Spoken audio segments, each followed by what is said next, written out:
Hey everyone, স্বাগতম জনাইছো মোৰ অন্য এটা ভিডিঅ'লৈ। আজি এটা সুন্দৰ ৰেচিপিৰ ভিডিঅ' এটা লৈ আহিছোঁ। সেইটো হৈছে ঘৰতে একদম চিম্পলকৈ বনাব পৰা বিৰিয়ানী, চিকেন বিৰিয়ানীৰ এটা সুন্দৰ ৰেচিপি।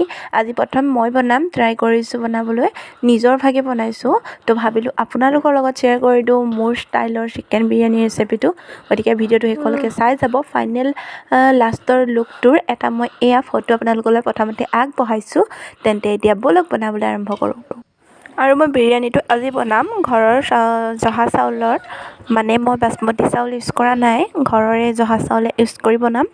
তো এয়া প্ৰথমতে পানীখিনি মই এনেকৈ উতলাই লৈছোঁ। কেইটামান ইলাইচি, অলপমান ডালচেনি আৰু যদি আপোনাৰ ওচৰত তেজপাত থাকে তেজপাত দি পেলাই পানীখিনি ভালদৰে উতলাই ল'ব।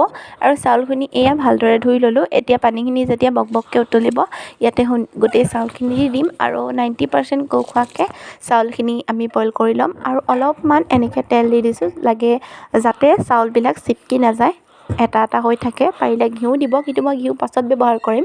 গতিকে এতিয়া সেইকাৰণে মই অলপমান মিঠাতেলে ইউজ কৰিছোঁ। এতিয়া এইখিনি ভালদৰে 90% কুক হ'ব দিম।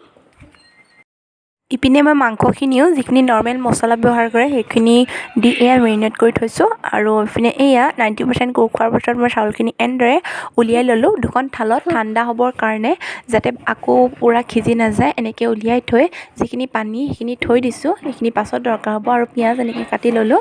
এতিয়া প্ৰথমতে মই মাংস বনাই ল'ম। তাৰ কাৰণে মই আলু দুটাও ফ্ৰাই কৰি লৈছোঁ। বিৰিয়ানীত আলু দিও খাই ভাল লাগে। এয়া আলু ফ্ৰাই হৈ গ'ল মোৰ। এতিয়া মই মাংসখিনি বনাম। পিঁয়াজ, দুটামান লং, তেজপাত থাকিলে দি দিব। এনেদৰে দি মই মাংসখিনি এতিয়া প্ৰথমতে ভাজি ল'ম। এতিয়া ইয়াতে দিম অলপমান মিট মছলা। মই মেৰিনেট কৰোঁতে দিছিলোঁ, তথাপিও অলপমান দি দিছোঁ। আৰু এইটো বিৰিয়ানী মছলা মই এইটো এভৰিডে ইউজ কৰিছোঁ, তাৰো অলপমান দি দিম যাতে গোটেইখিনিতে বিৰিয়ানী এটা ফ্লেভাৰ ওলায়। এতিয়া ইয়াতে মই অলপমান ধনিয়া, কেঁচা ধনিয়া এইখিনিও মই ব্যৱহাৰ কৰিম, এইখিনি দি দিম। আৰু এইখিনি ভালদৰে সিজিব দিম।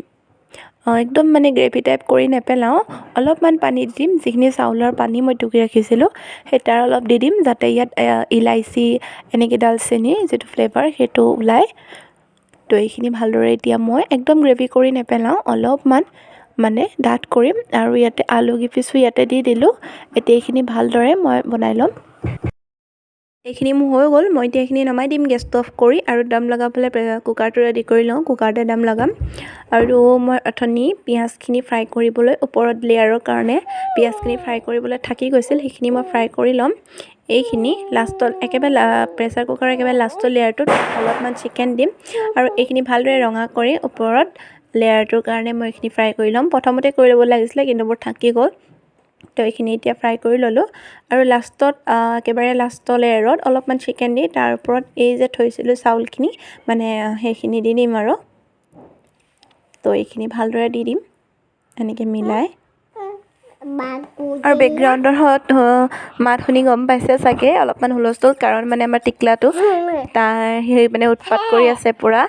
আৰু মই মানে অডিঅ'টো কাটিব নোৱাৰিলোঁ, আকৌ নকৰিলোঁ। গতিকে আপোনালোকে অলপমান চাই ল'ব ইগন'ৰ কৰি। এতিয়া তাৰ ওপৰত মই অলপমান বিৰিয়ানী মছলা এনেকৈ দি দিছিলোঁ। আৰু তাৰ ওপৰত একেবাৰে ওপৰত দিছিলোঁ অলপমান ঘি ছটিয়াই দিছিলোঁ। ঘি দি নিদিলেও হয় ঘিউটো, কিন্তু মই দি দিছোঁ, এনে খাবলৈ ভাল হয়। আৰু তাৰ ওপৰত পিঁয়াজখিনি এনেদৰে দি দিছোঁ। আৰু তাৰ ওপৰত ছেকেণ্ড লেয়াৰটোত আকৌ অলপমান মাংস আৰু আলু এনেকৈ দি ল'ম। এইখিনিয়ে আৰু গোটেইকেইটা লেয়াৰত একেই প্ৰচেছ কৰিম, 3টা লেয়াৰ বনাম।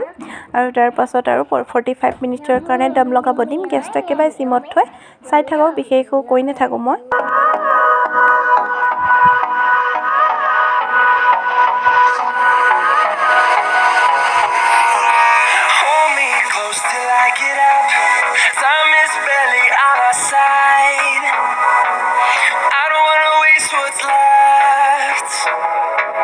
Storms we chase are leading us, and love is all we'll ever trust. Yeah, no, I don't wanna waste what's left. And on we'll go, through the wastelands, through the highways, till my shadow turns to sun rays. And on we'll go. আৰু একেবাৰে লাষ্টত অলপমান ধনিয়া ওপৰ লেয়াৰটো দি দিম। ধনিয়া নহ'লে আপুনি পদিনাও ইউজ কৰিব পাৰে, কিন্তু মই পদিনা ভাল নাপাওঁ এনেকৈ বিৰিয়ানীত, কিন্তু ধনিয়াই ভাল পাওঁ। আৰু তাৰ পাছত একেবাৰে শেষত যাতে তলত লাগি নাযায় তাৰ কাৰণে অথনি যে থৈছিলোঁ চাউলৰ যিখিনি পানী, সেই পানীখিনি অলপ নহয় মানে হেতাখনেৰে 2 চামুচ দিছোঁ যাতে তলত লাগি নধৰে। আৰু এনেকৈ মোৰ যিহেতু কুকাৰটো ইণ্ডাকশ্যন বেচিছ কুকাৰ নহয়, সেইটো কাৰণে এখন টাৱাৰ ওপৰত দি মই এনেদৰে 45 মিনিটছ কুক কৰিলোঁ। আৰু তাৰ পাছত এয়া মোৰ বিৰিয়ানীখিনি ৰেডি হৈ গ'ল। প্ৰথম বনাইছিলোঁ কিন্তু দেখিবলৈ বেয়া হোৱা নাই, নাজানো আপোনালোকে কেনেকুৱা পাইছে। আৰু খাবলৈও কিন্তু হাজবেণ্ডে কোৱাৰ মতে ভালেই হৈছে, আৰু ময়ো খাবলৈ ভালেই পাইছিলোঁ। আপোনালোকেও এনেদৰে ট্ৰাই কৰি চাব, বনাই চাব পাৰে। যদি মোৰ ৰেচিপিটো ভাল লাগিলে এটা লাইক কৰিব, কমেণ্ট কৰিব, আৰু যদি চেনেলটো নতুন হয় ছাবস্ক্ৰাইব কৰি থৈ যাব, আৰু কাষতে থকা বেল আইকনটো প্ৰেছ কৰি থৈ যাব।